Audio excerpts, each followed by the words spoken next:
Good evening, my little creatures of the night.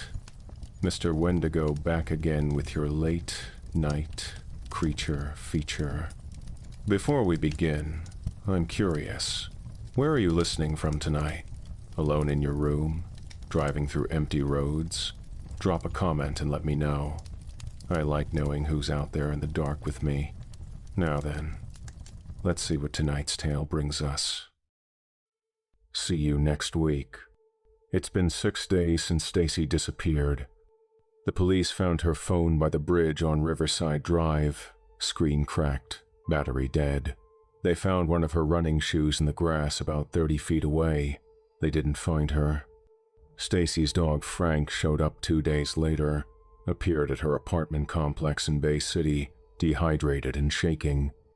A neighbor recognized him and called me because I'm still listed as Stacey's emergency contact. I drove down from Houston and picked him up. He won't stop whimpering, won't eat. Just lies in the corner of my living room and stares at the front door like he's waiting for something. I don't think he's waiting for Stacey. I'm posting this because I don't know what else to do. I've called the police. I've called her family. I've told them everything, and they look at me like I'm having a breakdown. Like grief has made me crazy. Maybe it has. But last night, around 2:30 in the morning, I woke up and couldn't fall back asleep. I got up to get water and glanced out my bedroom window. Something was standing under the streetlight across the road. It was facing away from me. I watched it for maybe 10 seconds, frozen, barely breathing.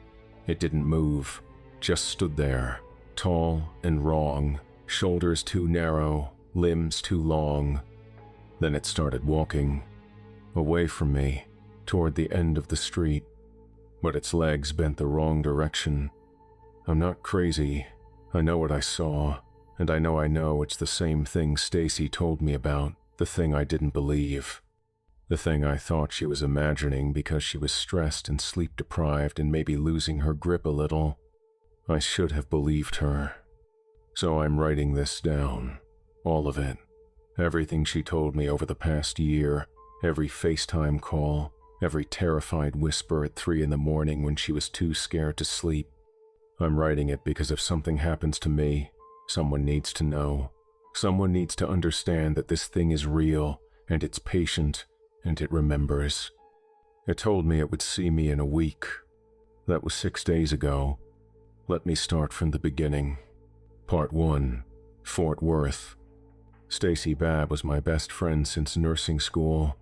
We met during clinicals at Memorial Hermann in Houston, both of us terrified 22-year-olds trying not to kill anyone while learning to start IVs and read monitors. After graduation, we both stayed in Houston, worked at the same hospital for 3 years, did everything together, brunches, bad dates, worse hangovers. When my mom died, Stacey was the one who showed up at my apartment with wine and tissues and didn't say a single word for 2 hours. Just sat with me. That's who she was. Present. Solid. The kind of friend who doesn't need to fill silence with noise. About 14 months ago, she took a travel nursing contract in Fort Worth. Good money, new city, a chance to figure out if she wanted to stay in Houston long-term or try somewhere else. The plan was 13 weeks, maybe 26 if she liked it. She liked it. Fort Worth was quieter than Houston, slower. She found an apartment in a gated complex off Hewlin with a little park and a jogging trail. The rent was reasonable. The neighbors were friendly and away from the mailbox way, but not intrusive. She worked ICU night shift at Harris Methodist, 12-hour shifts, 7 p.m. to 7 a.m., 3 or 4 nights a week. She'd get off around 2 in the morning most nights. I know because she'd text me when she clocked out, every night.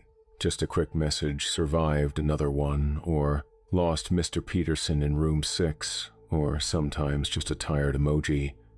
I'd wake up to those texts around 7 when my alarm went off. Little proof of life notes from a friend living on an opposite schedule. Her routine never varied. Clock out, walk to the parking garage, drive 12 minutes home, pull into her assigned spot, clip the leash on Frank. Frank was her dog. a mutt she'd rescued from a shelter in Houston 2 years before the move, part lab, part crazy, 60 pounds of loyalty with a dumb, happy face and more energy than any dog had a right to. He'd adjusted to her schedule the way dogs do, slept all day, went absolutely insane with joy when she came home at 2 in the morning. Stacey's ritual was the same every night. Don't shower first, don't sit down, don't let yourself feel how tired you are. Just grab the leash and go. 3 to 5 miles around the park, however far Frank wanted to take it. The run woke her up enough to feel human before she crashed for the day. "It's the only time I feel normal," she told me once. "The streets are empty. No cars, no people. Just me and Frank and the dark." She described the route to me sometimes. Out the apartment gate, left on the sidewalk, past the row of townhomes with the identical mailboxes, then into the park.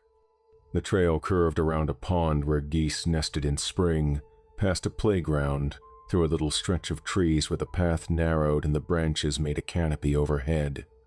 She loved those trees, said running through them felt like passing through a portal, the apartment complex on one side, the pond on the other, and this little tunnel of green in between. 2 laps was about 3 miles, 3 laps if Frank was feeling wild.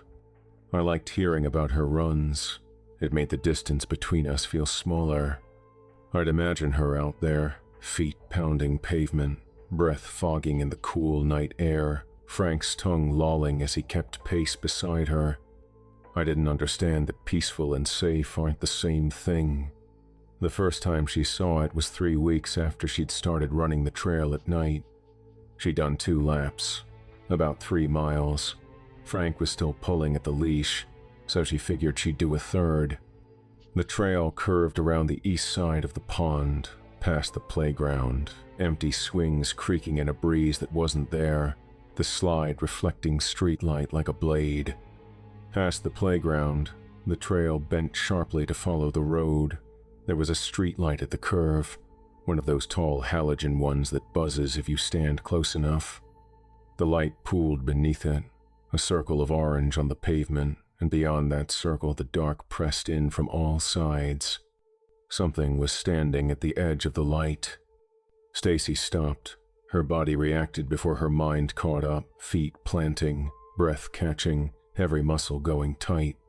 Frank stopped too, which was unusual. Normally he'd pull toward anything new, curious, and dumb and friendly, but he stopped, planted his feet, let out a low sound that wasn't quite a growl but wasn't friendly either. She told me later that her first thought was homeless person. Fort Worth had them like any city. She figured she'd just loop back the other direction, give them space, finish her run on the west side of the trail. But something was wrong. The figure was tall, not just tall, elongated, like someone had grabbed a normal human silhouette by the head and feet and stretched it, and thin in a way that didn't look like hunger. It looked like architecture, like someone had drawn a person but forgotten to add mass. The proportions were off, arms too long, shoulders too narrow. Everything about it was slightly wrong in a way that her brain couldn't immediately identify, but her body understood perfectly. And it was facing away from her. She could see the back of its head, or what she assumed was the back of its head, a dark shape against the light, shoulders sloping at an angle that didn't quite match human anatomy. Arms hanging past where arms should stop, the hands nearly reaching the knees. She stood there for maybe 5 seconds, heart starting to pound, telling herself it was just a weird angle, just a trick of the light. Just some tall, skinny guy standing in the park at 2:30 in the morning for reasons that were none of her business. Then it started to move. Not turning around, not walking away, walking toward her, backward. The legs bent in a direction legs don't bend. The knees flexed forward as it stepped back, like a video playing in reverse, but wrong, mechanical but also somehow organic, a movement that her brain couldn't parse because human bodies don't work that way. Each step was deliberate, precise, the kind of motion that looked rehearsed, practiced, like whatever this thing was had learned to move by watching humans and gotten the mechanics slightly wrong. It was walking backward toward her, and it was getting faster. The sound it made was wrong too. Not footsteps exactly, more like a scraping, a whisper of something against pavement, like fabric dragging, like skin on concrete. Stacey ran. She didn't think about it, didn't make a decision. Her body just turned and went, legs pumping, lungs burning, Frank sprinting beside her, the leash taut and the dog's paws scrabbling on asphalt. She told me later she didn't look back, not once. She knew that if she looked back and saw that thing gaining on her, something inside her would break. She ran all the way home, through the park, past the townhomes, through the gate that felt like it took forever to open, up the stairs to her second-floor apartment.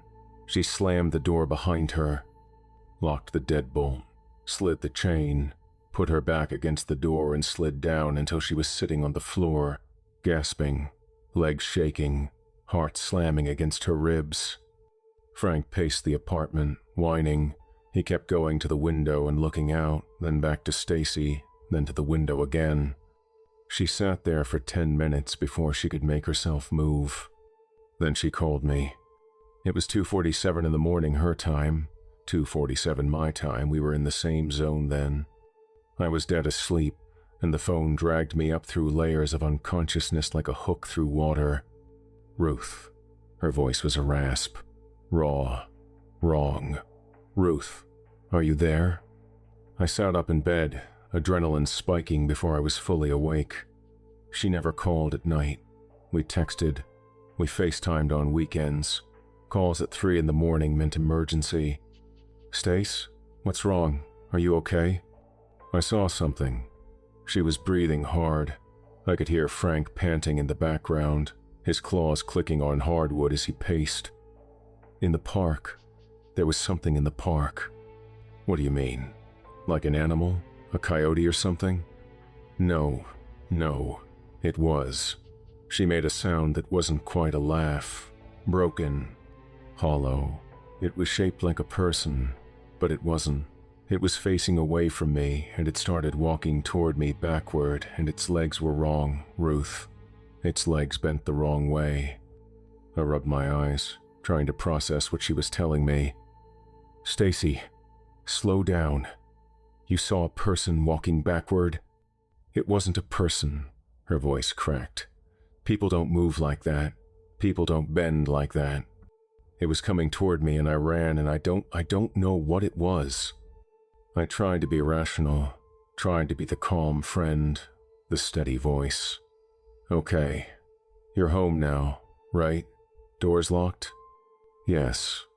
Frank's with you? Yes. Then you're safe. You're okay. Maybe it was just some weirdo trying to scare people, some creep in a costume or something. It wasn't a costume. Her voice went flat, final. I know what costumes look like. This was... She stopped. I heard her suck in a breath. Sharp. Scared. Oh God. What? Stacey, what? It's outside. My blood went cold. What do you mean it's outside? I can see it from my window. It's standing under the streetlight in the parking lot. Her words came faster now, edged with panic. It's facing away from me. It's just standing there. Ruth, it followed me. It followed me home. Call 911. Right now. Hang up and call 911. And tell them what? There's a guy standing in a parking lot? He's not doing anything. He's just standing there. She was right. That was the terrible logic of it. The thing wasn't breaking any laws, wasn't threatening her, just standing, waiting. Then come to the window, let me see, FaceTime me. There was a pause, then my phone buzzed video call incoming. I accepted. The image was shaky, dark. I could see Stacey's face lit by the phone screen, pale and sweaty and scared. She turned the camera toward the window. I saw the parking lot, orange streetlight glow, cars in their assigned spots, windshields reflecting light. and a figure. Tall, thin, standing perfectly still under the light, facing away. Even through a phone screen, even in the grainy dark, I could tell something was wrong with it. The proportions were off. The silhouette didn't look like a person. It looked like something trying to look like a person, like a rough draft, a sketch. "Do you see it?" Stacey whispered. "I see it. What do I do?" "Get your gun." Stacey had a Glock 19 she'd bought years ago, back when she was living alone in a rough part of Houston. "Get your gun and keep watching. I'm staying on the line." I watched her set the phone down, camera still pointed at the window. I heard her footsteps, a drawer opening, the click of a magazine being checked. Professional. Even terrified, her training kicked in. She came back into frame, gun in hand, proper grip, finger off the trigger but ready. "Okay." Her voice was steadier now. The gun helped. Having something to do helped. "Okay, I've got it. I'm just going to watch and..." She stopped. "Ruth." "What?" "It's gone." She turned the camera back to the window. The streetlight was still there. The cars were still there. The figure was gone. We stayed on the phone until the sun came up. Part 2. The Doubt. Stacey called in sick the next day. Couldn't sleep, she said. Every time she closed her eyes, she saw that shape, those wrong legs, the backward walk that shouldn't have been possible. We talked for 2 hours that morning, her in Fort Worth, me in Houston, both of us exhausted but neither willing to hang up. I tried to be supportive, but I'd be lying if I said I wasn't skeptical. The thing I'd seen on FaceTime had been strange, sure, unsettling, but it had also been dark and grainy and far away. It could have been anyone, a tall guy, a weirdo, someone playing a prank. "Maybe it was just some creep," I offered. "You know how people are. Maybe he gets off on scaring women, stands in parking lots trying to freak people out." "And the legs?" Stacey's voice was sharp. "You saw how it walked, Ruth. You were there." "I saw something walking. I couldn't really see how it was walking. It was dark. Silence on her end, the kind that hurts." "You don't believe me." "I believe you saw something that scared you. I believe something weird happened. But Stace," I chose my words carefully, "you've been working nights for months. You barely sleep. You're exhausted all the time. Sometimes when we're that tired, our brains fill in details that aren't there. More silence. Longer this time. I know what I saw." Her voice was quiet, hurt. I wasn't hallucinating. "I know you think you did." The call ended shortly after that. Not angrily, we weren't the type to fight, but there was a distance between us that hadn't been there before. A small crack. The kind that grows if you don't tend to it. A week passed. Stacey went back to work, went back to jogging with Frank, but only during daylight now. She told me the park felt different at 5 p.m. Safer, normal, families with kids, other joggers. Dogs running off-leash.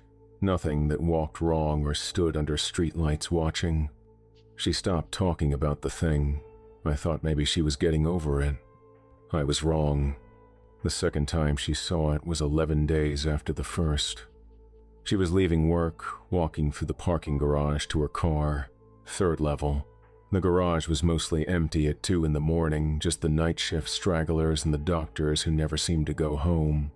Her car was parked near the elevator. She'd started doing that after the first incident, wanted to be close to an exit if she needed one. She was fumbling for her keys when she heard it.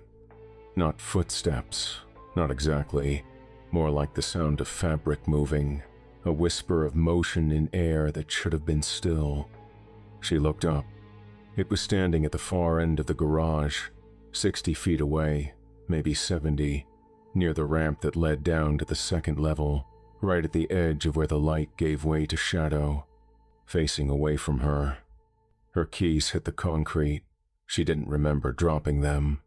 For a long moment, nothing moved. The garage was silent except for the hum of the fluorescent lights. Then it started to walk. Backward. Toward her. The legs folded wrong, knees bending forward as it stepped back. The arms swung in opposition but too wide, too loose, like they were attached at slightly the wrong points. It looked like a marionette operated by someone who'd never seen a human walk. And it was fast. This time it was urgent. The backward steps were long, covering ground. 20 feet gone in seconds, then 30. It moved like time was running out. Stacey ran. She left her keys on the ground and sprinted for the elevator, hit the call button so hard she felt it bruise her palm. The elevator was on the first floor. She watched the numbers climb. 1, 2. Behind her, the sound of that wrong walking grew closer, that scraping, dragging sound. She didn't look back, just watched the numbers and prayed. The doors slid open. She threw herself inside and hit the button for the lobby, then kept hitting it as if that would make the doors close faster. The thing was 30 feet away when the doors started to close. 20 feet. 10. She saw it clearly in that last second before the doors met, the shape of it, the wrong proportions, the way it moved like a film running backward but somehow still forward, still coming, still reaching with those two long arms. The doors closed. She heard something hit them from the other side. Once, hard. The metal rang like a bell. Then silence. She stood in the elevator, shaking, as it descended to the lobby. When the doors opened, she ran to the security desk. The guard was an older guy named Marcus. He saw her face and was on his feet immediately. "Ma'am, you okay?" "There's someone in the garage."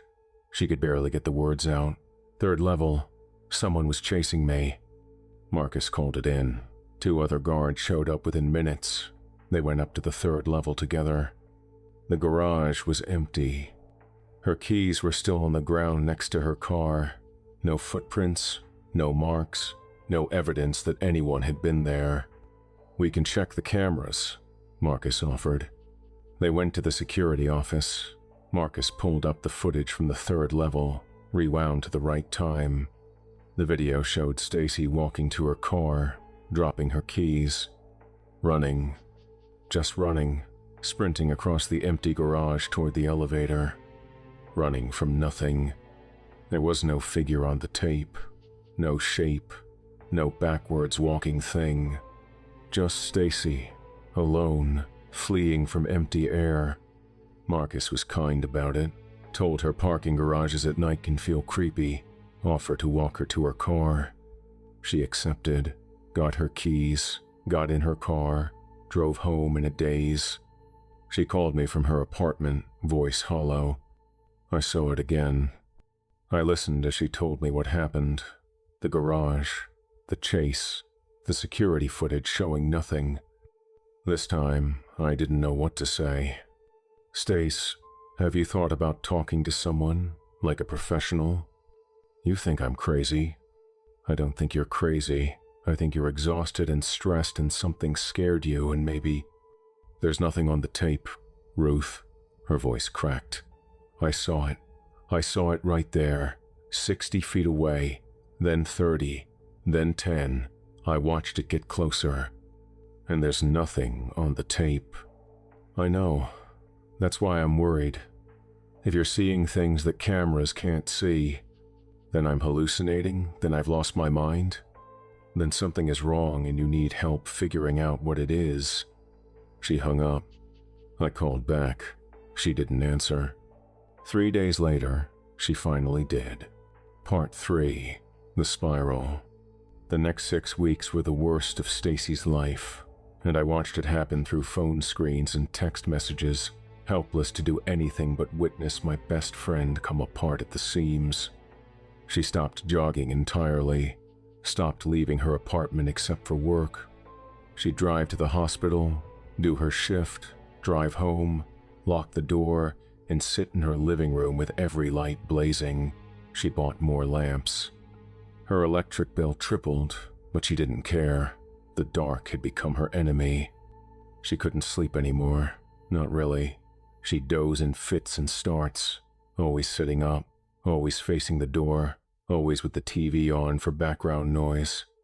The third time she saw it was inside her own building.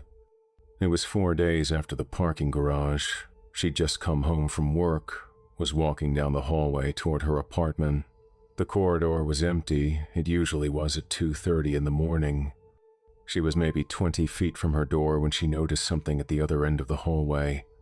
Standing at the T-junction where the corridor split, right under one of those sconce lights, the bulb flickering slightly, facing away from her. She stopped walking. Her hand went to the wall to steady herself. It didn't move at first, just stood there, impossibly still. The proportions were wrong, she could see that even from 20 feet away. Too tall, too thin, arms hanging too low. Then its head tilted, just slightly, just a few degrees to the left, like a dog hearing a strange sound, like it was listening, like it knew she was there and was waiting to see what she would do.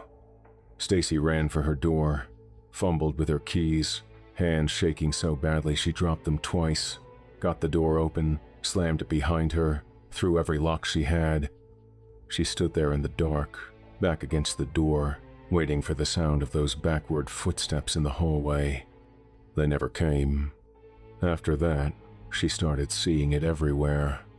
In the parking lot at work, in the window of the building across the street, standing at the far end of the produce aisle when she went to the grocery store at 3 in the morning, always facing away, always still, always watching without watching. She called in sick more and more, first once a week, then twice, then 3 times. The hospital started asking questions. Our FaceTime calls became something else entirely. Before, we'd talk about normal stuff, work, gossip, bad dates, TV shows. Now she just wanted to talk about the thing, what it was, why only she could see it, why it was following her. "I've been doing research," she told me one night, about 3 weeks after the parking garage incident. Her face on the screen was gaunt. "There are stories online. Other people have seen things like this." "Stacey, no, listen, I found this forum. It's for people who've experienced what they call persistent entities, things that follow you, things that only you can see. There are hundreds of posts." She started reading me testimonies from strangers, stories from people who claimed to have seen figures that walked wrong. One thread was just a list of everyone who had stopped posting, hundreds of usernames. Dates of last activity, little memorials for people nobody had ever met. She read me entries from a user called Backwards Witness who had been documenting encounters for almost 3 years. The posts started confident, clinical. But over time, they changed. The distances got shorter, the durations got longer, the tone got more desperate. The final entry was dated 2 years ago. It touched my window last night, left frost on the glass in the shape of a handprint. I don't think I have much time left. Backwards Witness never posted again. "Stace, have you thought about seeing a doctor? A real doctor, not internet strangers? And tell them what? That I'm being stalked by something that doesn't show up on camera? They'll put me on a psych hold." "Then let me come visit. I'll drive up this weekend. We'll figure this out together." "No." The word was sharp, immediate. "Don't come here." "Why not?" "Because I talk about you. When we're on the phone, it's listening. I know it's listening. And I don't want it to know about you. I don't want it to learn your face." "Stace, that doesn't make sense." "Nothing makes sense. But I can feel it paying attention when I mention your name, and I won't let it have you. I won't." I didn't go to Fort Worth that weekend. I should have. She saw it 2 more times that month, once in the stairwell of her building, standing 3 floors below her, head tilted up like it was listening to her footsteps. Once outside her window at 4 in the morning, standing in the parking lot, closer than it had ever been before. Both times, it was facing away. Both times, it disappeared before anyone else could see it. 2 weeks after that, she called me at 4 in the morning. Her voice was strange calm in a way that scared me more than the panic had. "I'm moving." "What?" "I put in my notice at work. I'm breaking my lease. I'm leaving Fort Worth."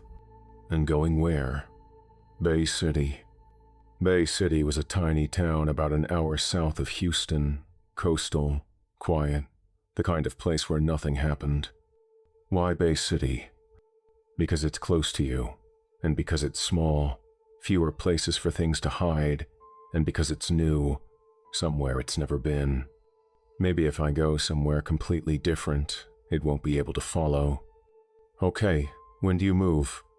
"End of the month." "I'll help you pack." "No, don't come to Fort Worth. I'll handle it. Just be there when I get to Bay City, okay?" "Okay." Part 4. Peace.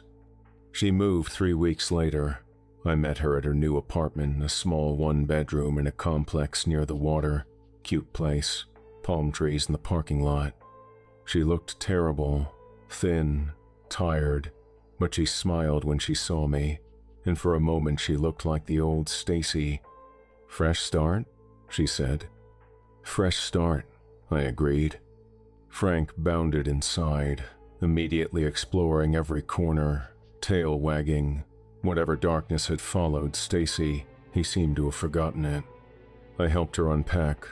We ordered pizza, drank cheap wine from plastic cups, watched bad reality TV like old times. For a few hours, it felt normal. When I left around midnight, she hugged me tight, longer than normal. "Thank you," she whispered, "for not giving up on me." Never. The first month in Bay City was good. I visited her twice. The first visit was 2 weeks after she moved in. We spent the whole day together, walked on the beach, ate at a little seafood shack where the shrimp were fresh off the boat. Frank ran circles in the sand, chasing seagulls, looking happier than I'd seen him in months. Stacey looked happier too. The color was coming back to her cheeks. Her eyes had lost that hunted look. "I forgot what it felt like," she told me, watching Frank splash in the shallow water, "to just be somewhere, without being afraid. You deserve this." "Do I?" She turned to look at me, and for a moment I saw something flicker in her expression. Something scared. Sometimes I wonder if it's real, this peace, or if I'm just waiting for the other shoe to drop. "It's real. You got out. You're safe now." She nodded, but she didn't look entirely convinced. Stacey found a job at Matagorda Regional Smaller Hospital, quieter pace, still night shift, but less intense than Fort Worth. She started jogging again, at first just during daylight. Then, slowly, she started pushing the boundaries. An early evening run, a late evening run, testing herself. Taking back the night, 1 mile at a time. Our FaceTime calls went back to normal. She laughed again, real laughs. She even joked about it once. "Remember when I thought I was being stalked by a backwards monster?" She rolled her eyes, grinning. "God, I was such a mess. You were stressed. It happens. I really thought it was real, though. Now it all feels like a bad dream." I wanted to believe that. But there was a part of me that remembered the figure on FaceTime, the shape in the parking lot, the way my skin had crawled. I told myself it was nothing. I should have trusted my gut. Part 5. The Bridge. 6 days ago, Stacey went for a jog. It was late, around 2:15 in the morning. She'd gotten home from shift, changed into her running clothes, clipped a leash on Frank. Same routine she'd always had. The route she'd chosen was new, a path that wound through a quiet neighborhood near the water, over a small bridge that crossed a saltwater channel. She'd run it a dozen times in daylight. Figured it was time to try it at night. I know all of this because she told me, on FaceTime, while she was running. My phone rang at 2:34 in the morning. FaceTime, her name on the screen. I almost didn't answer, but Stacey didn't call at random times anymore. If she was calling now, something was wrong. I answered. Her face filled the screen, shaking with each stride. Her breath came in ragged gasps, and I could hear her sneakers slapping pavement, the rhythm all wrong, too fast, too desperate. Ruth. She was out of breath, not normal, jogging out of breath, panicked. Ruth, it's here. My stomach dropped. What? Where? I saw it. On the bridge. It was just standing there, under the light, facing away. Her voice broke. It's been over a month. I thought it was gone. I thought, Stacey, slow down. Where are you? Riverside. About 3 miles from home. I can't make it back in time. There's nothing out here. No people, no cars, nothing. Then stop. Find somewhere safe. A store, a gas station. There's nothing. This whole area is residential. Everything's closed. Everyone's asleep. Okay. Keep running. I'm staying on the line. You're going to be okay. Ruth, I can hear it. Her voice dropped to a whisper. Behind me, the footsteps. But they're wrong. They're backward, like the sound is coming from the wrong direction. Don't look back. Just run. Focus on your breathing. It's getting closer. She was sobbing now. I can feel it getting closer. The air is getting colder. It's never been this close before. Keep running. Frank, she gasped. Frank yanked the leash out of my hand. He took off into the trees. He's gone. He'll find his way home. Dogs do that. Focus on yourself. I'm trying. I'm so tired and it's so fast and my legs are burning. Ruth. Her voice changed. Something I'd never heard before. Resignation. Ruth, I need you to know something.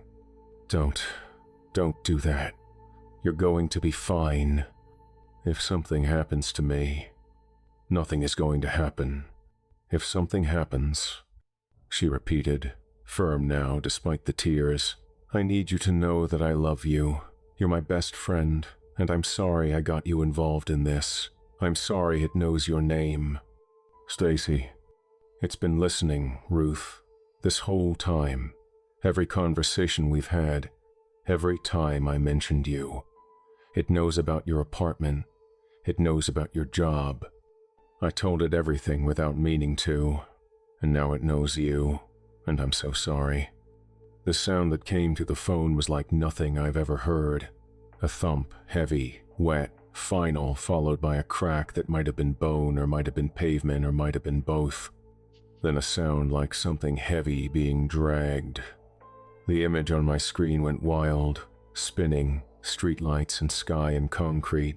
I saw the road. I saw the edge of a sidewalk. I saw something dark and wet that might have been blood. Then stillness. The phone had landed face up. I could see the sky, stars, the orange glow of a streetlight. Stacey? My voice came out as a whisper. Stacey, are you there? Nothing. No sound. No movement. 30 seconds passed, maybe more. I didn't breathe. Then a hand entered the frame. Long fingers, too long. Skin that looked pale and wrong in the streetlight glow. The knuckles were prominent, the joints too pronounced. The hand picked up the phone. I saw the camera tilt, adjust, deliberate, careful, like something was making sure I could see. I could see feet, 2 feet, standing on the pavement, but they were facing the wrong direction. The toes pointed backward, the heels pointed toward the camera, like the whole body was assembled in reverse. And the hands holding the phone were on the right side, normal, correct. The hands were right, the feet were wrong. A voice came through the speaker, deep, calm, polite in a way that made my skin crawl, like a customer service representative or a funeral director. Hi, Ruth. I couldn't speak, couldn't move. It's been lovely hearing about you this past year." The voice paused. I heard something that might have been a smile. "I can't wait to meet you." Another pause. "See you next week." The call ended. That was 6 days ago. The police found Stacey's phone by the bridge on Riverside Drive. They found her running shoe in the grass about 30 feet away, just one shoe. They didn't find her. They searched for 2 days. Dogs, divers, volunteers. Nothing. No body, no blood, no evidence that anything had happened except a cracked phone and a single shoe. Frank showed up at her apartment complex 2 days later. One of the neighbors called me. I drove down and picked him up, and now he's lying in the corner of my living room, staring at the front door, whimpering at nothing I can see. I filed a missing persons report, told the cops everything. They nodded and took notes and looked at me like I'm hysterical with grief. Maybe I am. But last night, I looked out my window. Something was standing under the streetlight across the road. It was facing away from me. I watched it for maybe 10 seconds before I dropped below the window frame. When I looked again, it was gone. I don't know what this thing is. I don't know why it chose Stacey. I don't know why it's coming for me now. But I know it keeps its promises. It said 1 week. That's tomorrow. If you're reading this and you've seen something like what I've described, something tall and wrong that walks backward, something that watches and waits and never shows its face, then I need you to know. It's real, it's patient, and it remembers.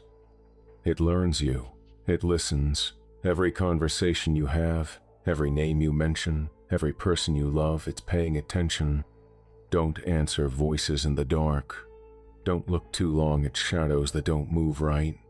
And if something tells you it'll see you soon, believe it. It's 2:47 in the morning now. I've been writing this for hours, trying to get everything down, trying to make someone understand. Frank is still lying in the corner. He hasn't moved in hours, but his eyes are open, fixed on the front door. I keep checking the window. It's been empty all night. Until now. I just checked again. Something is standing under the streetlight. It's taller than I remembered, taller and thinner. The arms hang almost to its knees. It's not facing away anymore. It's crossing the street. It's walking toward my building. Forward this time. Its legs still bend wrong, but it's walking forward and it's looking at me, and I can see. Frank is going crazy. He's barking at the door, scratching at it. I can hear footsteps in the hallway. They sound wrong. They sound backward. The footsteps stopped. Right outside my door. I can see a shadow underneath. 2 lines of darkness, feet, but they're facing the wrong direction. I can hear breathing on the other side. Deep and slow. The doorknob is turning. I locked the door. I know I locked the door, but the knob keeps turning and the door is starting to open, and I can see the hallway light behind it. I can see the shape standing there. It's not facing away anymore. I can see its feet. End scene, baby. Boom. Well, boys and ghouls, that wraps up another terrorific tale from the vault. Damn. Ruth didn't make it out, kiddies. Not this time. She spent 6 days writing it all down, trying to warn someone, trying to make us understand. And now the door is open. And it's finally facing her. That's the thing about patient hunters. They don't rush. They learn you. They listen to every conversation, memorize every name you mention, every person you love. They collect you like a spider collects flies, wrap you up, save you for later. And when they're finally ready, they stop facing away. Stacey thought she could run, thought a new city would save her, but some things, once they've chosen you, never really let go. Just how we love it. If this story made you nervous about looking out your window tonight, hit that subscribe button. New creature features drop every single day at 8 p.m. Central, and tomorrow's tale brings the horror somewhere you've never expected. Leave a like if you're double-checking the locks tonight, and drop a comment. You ever seen something that moved wrong? A shape that didn't look quite human? Standing where it shouldn't be? I want to know your stories. Remember, kiddies, if you see something facing away from you in the dark, don't wait to see if it turns around. And if it tells you it'll see you soon, believe it. Until next time, kiddies, keep looking over your shoulder. This has been your late night creature feature. I'm Mr. Wendigo, and something out there is learning your name.